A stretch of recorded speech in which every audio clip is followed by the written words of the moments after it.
Okay, so this is part 3 of linear conduction experiment, and here we are going to look into the calculations. You have the general equation, Fourier's law of conduction. Q is given by Ka dt by dx, and if you know the change in temperature and change in the thickness, so the dt becomes delta t and delta x. So these are finite changes in temperature and thickness. If you rearrange the equation, you get k as the subject of the formula, and k is equal q by a dx by dt. So how the equation can be rearranged. Now here all we are trying to do is find the k value. K represents the thermal conductivity of the material test specimen that we have put in the middle section. So let's see what values we can put on the right side of this equation. Q represents the heat input that you supplied to the left section. So Q we varied for 5 tests. Let's say here, as per the manual, 5 watt and then 15 and then 20, 25 and 30.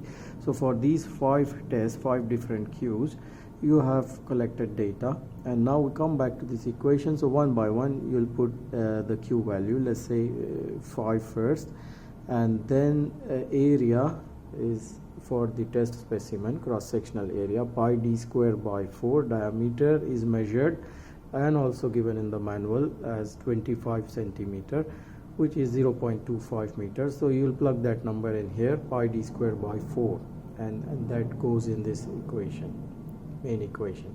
Then we need dx by dt, change in temperature for a corresponding change in the thickness or length of the specimen. So we come back here, you have the thickness represented as dx here, and the temperature sensors T5 and T7 on the extreme ends of this specimen. So dx, again as per the manual, it is 20 millimeter, and you could measure it with a vernier caliper as well.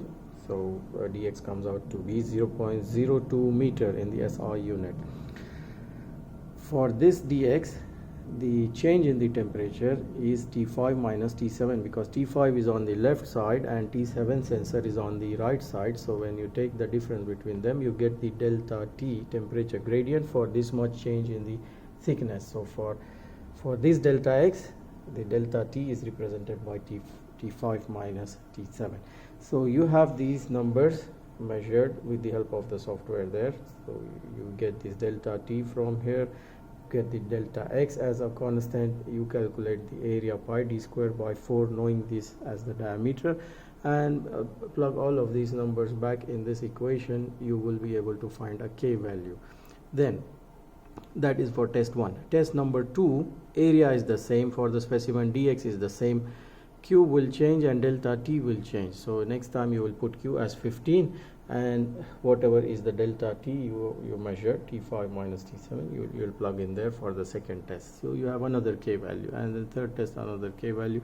This time this way you will do 5 k values calculation, and at the end you take the average of all 5 k's, and you say that the average thermal conductivity of this specimen is found to be whatever is your calculated value. Okay, so this is the calculation part for thermal conductivity of the test specimen. The last step here involves a graph where you have distance represented on x-axis and temperature represented on y-axis.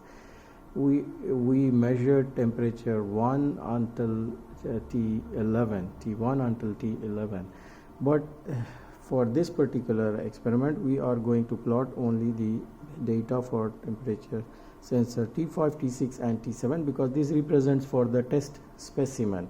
The others represent for the left section and right section, but since our focus is only on the test specimen, so you will plot the graph for the sensors T5, T6 and T7. So again, each sensor is 10 mm apart. So in meters you will have 0.01 as T1 first sensor location, then 0.02 second sensor location. So you keep moving forward.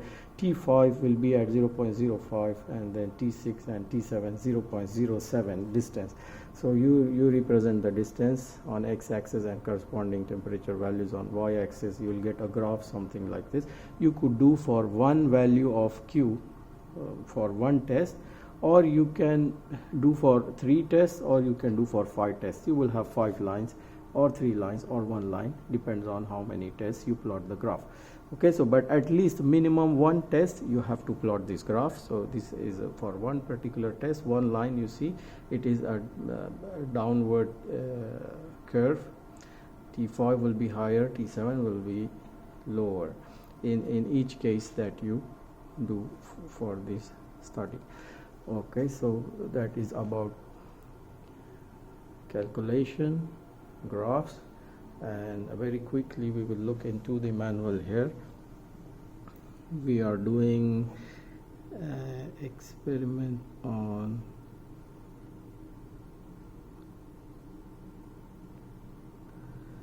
determination of thermal conductivity K of stainless steel. So page 44. I will just highlight this.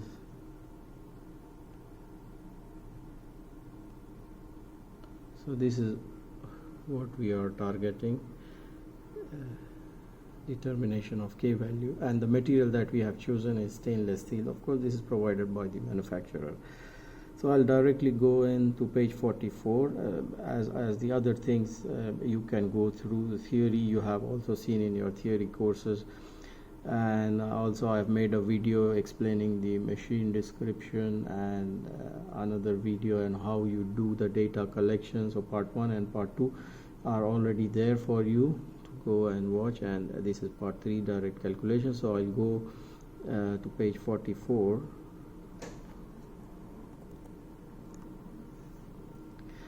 and we just want to quickly breeze through these things again. You have objective here, and that's the procedure, and you have the Fourier's law of conduction rearranged in trying to find the thermal conductivity. This was the data collection table, and these are the suggested Q values for which you will run the machine and then collect the data, and the K values calculated you will plug in here for each test and take the average of all them, and you will report the average thermal conductivity at the end. It is enough to do one test, you get the K value, but there will be a lot of fluctuations in the data, and the system will take some time to reach stable operating condition. So therefore we do 3 or 5 or 7 or 9 tests in odd number.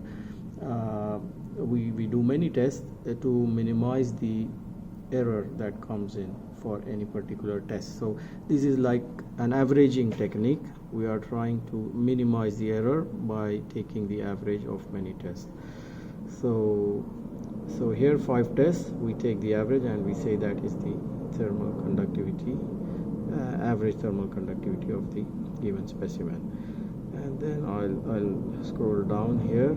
Actually in this table the numbers are interchanged. Temperature values are 64, 58 and 55, and distances are 0.05 meter, 0.6 meter and 0.07 meter. So by mistakes the manual has this error, but when you do the graph you can plot accordingly. Here again this is the distance 0.5, 0.6, 0.07. okay, and these are temperature values on y-axis, and the graph is a downward trend. Okay, and we'll go down to see if we have anything more. Yeah, that completes the experiment. Okay, so that is all about thermal conductivity experiment. Go through all the 3 parts, part 1, part 2, part 3, to have a full understanding of the machine and data collection process and calculation part. Okay, so that's all for this experiment. See you in another experiment. Okay, bye.